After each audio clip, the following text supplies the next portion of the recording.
दोस्तों, आज का जो लेक्चर है ना, आज की जो जानकारी है ना, बहुत ही मज़ेदार होने वाली है। ठीक है, जो नेट कर लिए हैं, जेआरएफ क्लियर कर लिए हैं, पीएचडी कर लिए हैं, या नेट जेआरएफ पीएचडी करने वाले हैं, तो मैं हमेशा कहता हूं कि उन बच्चों को जो पीजी कर रहे हैं या पीजी कर चुके हैं, उन बच्चों के लिए रिसर्च मेथोलॉजी बहुत इंपॉर्टेंट चीज़ होता है। और मैं आज जो पहले वीडियो आपने देखा हुआ है, उस वीडियो को 2 मिनट देख लीजिए पहले। ठीक है, केवल 2 मिनट आपको देखना है। ठीक है, या कुछ झलक देख लीजिएगा। उसके बाद में उसी वीडियो के आधार पर रिसर्च मेथोलॉजी को हम आसान भाषा में समझने वाले हैं। ठीक है, केवल एक वीडियो के आधार पर ही बन सकता है। ठीक है, समान कार्य के लिए समान वेतन। गेस्ट फैकल्टी टीचर और रेगुलर टीचर का दोनों का कार्य एक समान है, तो एक समान वेतन क्यों नहीं दिया जाना चाहिए। दूसरी बात, सुप्रीम कोर्ट का जजमेंट है। ठीक है, सुप्रीम कोर्ट ने खुद ही एक लीडिंग केस में बताया है कि समान कार्य के लिए समान वेतन देना स्टेट का पहला कर्तव्य है, चाहे वो सेंट्रल गवर्नमेंट, चाहे स्टेट गवर्नमेंट, चाहे प्राइवेट यूनिवर्सिटी हो, प्राइवेट कॉलेज हो, गवर्नमेंट कॉलेज हो। ठीक है, वो कौन सा केस है वो भी मैं आपको बताऊंगा। इसके अलावा हम ये जानेंगे कि जो स्टूडेंट्स का क्वेरी है, 10 साल, 15 साल, 20 साल हो गया सर, गेस्ट फैकल्टी में ही पूरा जिंदगी गुजर गया है, तो क्या 10 साल से ऊपर के जो गेस्ट फैकल्टी टीचर हैं, क्या उन्हें भर्ती में प्राथमिकता नहीं दिया जाना चाहिए? क्या केवल कुछ मार्क्स दे देने मात्र से काम चल गया? ठीक है, दूसरा चीज़ है, क्या जो फिक्स्ड पेमेंट 50,000 रुपया है, क्या हर यूनिवर्सिटी और कॉलेज में ये मिलता है या नहीं मिलता है? ठीक है, इसके अलावा क्या 50,000 फिक्स्ड लिमिट जायज़ है, लीगल है?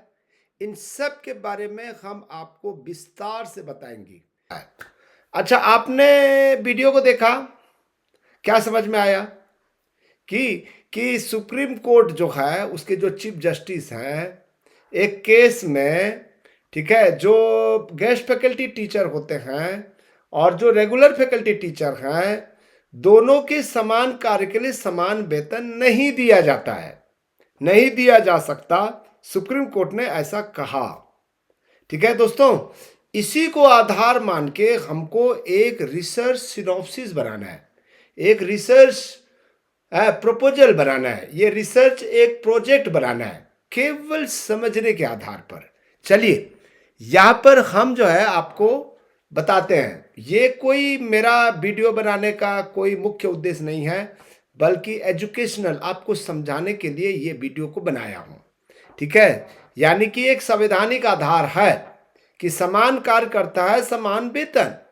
सुप्रीम कोर्ट का स्पष्ट निर्देश है कि समान कार्य के लिए समान वेतन देना राज्य का पहला कर्तव्य है। तो फिर इस मामले में गेस्ट फैकल्टी और रेगुलर फैकल्टी के मामले में समान कार्य के लिए समान वेतन को स्वीकार क्यों नहीं किया, जबकि केरल हाई कोर्ट ने समान कार्य के लिए समान वेतन का जो प्रावधान है, जो सिस्टम है, उसको तो स्वीकार किया था। फिर ये सुप्रीम कोर्ट ने इसको बदल दिया। ठीक है, ये हमारा जो है आपको समझिएगा। सबसे पहला अब देखना है समस्या, रिसर्च प्रॉब्लम को आपको देखना है। इस केस में रिसर्च प्रॉब्लम है वेतन के भेदभाव। ठीक है, यहां पर ध्यान दीजिएगा, क्या वेतन में भेदभाव है? एक रेगुलर फैकल्टी है, गेस्ट फैकल्टी है, दोनों एक समान कार्य करते हैं, लेकिन दोनों के कार्य, योग्यता और जिम्मेदारियां समान है। ठीक है, उसके बावजूद भी दोनों को समान वेतन नहीं दिया जाता। यानी कि टॉपिक क्या करेंगे? समान कार्य के लिए समान वेतन की संवैधानिक मांग।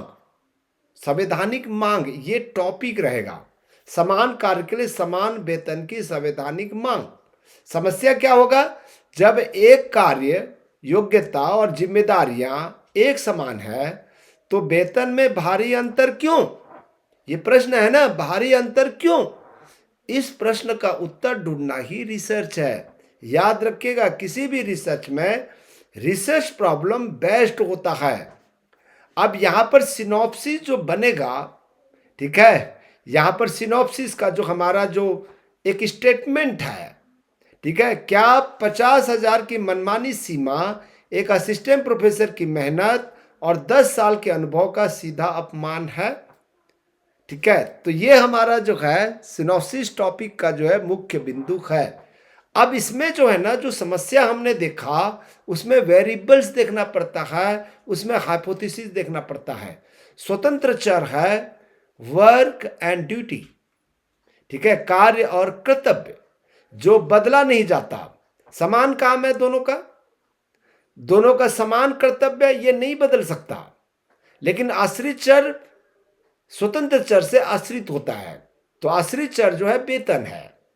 यानी कि स्वतंत्र चर यहां पर दो है, कार्य और कर्तव्य, और ये जो है वेतन है। ठीक है, कार्य और कर्तव्य के आधार पर आश्रित चर जो है निर्भर रहता है। यानी कि वेतन जो किए गए कार्य के आधार पर तय होना चाहिए। तो हमारी हाइपोथेसिस क्या हो जाएगा? यदि गेस्ट फैकल्टी और रेगुलर फैकल्टी का कार्य समान है तो गरिमापूर्ण वेतन भी समान होना चाहिए। ये एक हमारा परिकल्पना हो गया। अब देखिएगा इसमें जो रिसर्च मेथड और सैंपलिंग होगा वो कैसे चयन करना है। ठीक है, यहां पर रिसर्च मेथोलॉजी कैसे चुनना करना है, याद रखिएगा ये एक लीगल और तुलनात्मक विधि है। ठीक है, यानी कि ऐतिहासिक सुप्रीम कोर्ट जजमेंट को देखेंगे, जैसे कि रणधीर सिंह का केस पूरा स्टडी करना पड़ेगा। समान कार्य के लिए समान वेतन राज्य का कर्तव्य है, उसमें जजमेंट में बोला गया है। इसमें जो है ना हमारा टीचिंग मेथड जो होगा, याद रखिएगा तुलनात्मक विधि है।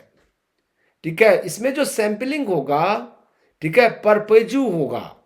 परपेजू का मतलब हम जो आंकड़े जो है अकस्मात निकाल नहीं रहे हैं, वो हम जानबूझ के निकाल रहे हैं। मतलब हमारे उद्देश्य के आधार पर किसी से भी प्रश्न पूछ सकते हैं।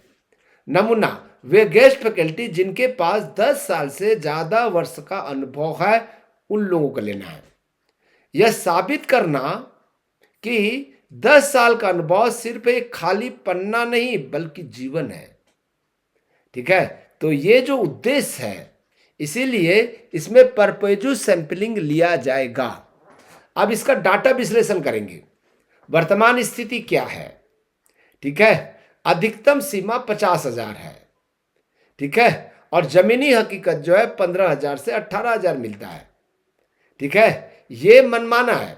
डेटा कैलकुलेशन होगा, इसमें 1,000 प्रति पीरियड गरिमापूर्ण मान दे, 4 पीरियड प्रतिदिन 4,000 रुपए, 20 दिन कार्य दिवस है तो 80,000 रुपए। यानी कि यह कोई मांग नहीं है बल्कि कार्य घंटों के अनुसार एक तार्किक गणित है। ये एनालिसिस होगा। फिर उसके बाद में क्या होगा, लास्ट में कंक्लूजन एंड सजेशन होगा। शोध का निष्कर्ष क्या निकलेगा? अनुभव की अनदेखी सिस्टम के लिए घातक है। हम मेरिट या लिखित परीक्षा के खिलाफ नहीं है, हम शोषण के खिलाफ हैं। यानी कि इसमें वेतन सुरक्षा, न्यूनतम 80,000 प्रति माह की गारंटी, काम और घंटों के अनुसार न्याय, अनुभव का सम्मान और भविष्य की सुरक्षा। सिर्फ नाम मात्र के वेटेज अंक देना पर्याप्त नहीं है। ठीक है, 10 साल या 10 साल से अधिक वर्षों की सेवा देने वाले गेस्ट संविदा फैकल्टी को स्थायी भर्ती में 100% प्राथमिकता दी जाए। अब आवाज उठाने का समय है। कृपया आप इस रिसर्च और 80,000 के तर्क से सहमत हैं? अभी कमेंट करें रिसर्च, लिखें जस्टिस फॉर टीचर। इस वीडियो को शासन और प्रशासन तक पहुंचाने के लिए शेयर करें ताकि हम एक आधिकारिक प्रार्थना पत्र तैयार कर सकें। Thank you, thank you, thank you, thank you दोस्तों, थैंक यू।